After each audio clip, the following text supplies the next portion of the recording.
Yeah, actions is part of it, but you bring up a good point. People kind of meandering through life and they're always thinking about what they don't want. So there's two types of people. There's towards people and they're the way people. I don't know if you've ever heard this. This is an NLP principle, but the gist of it is some people are towards people, meaning if you ask them to tell you about what they want, they'll tell you what they want. Like, I want $5 million. I want to weigh 190 pounds.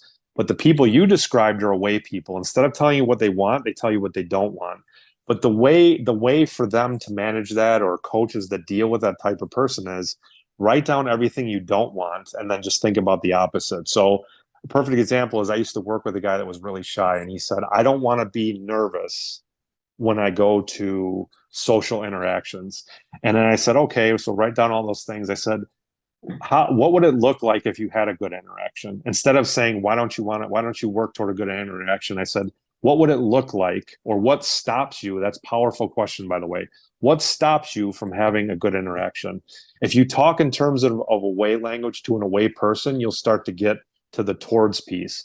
So for people that have a negative mindset or are timid and think a lot about what they don't want, write down what you don't want. Start with that. But then think about what stops me from getting to that other paradigm. So maybe I'm shy. What stops me from getting to be an extrovert?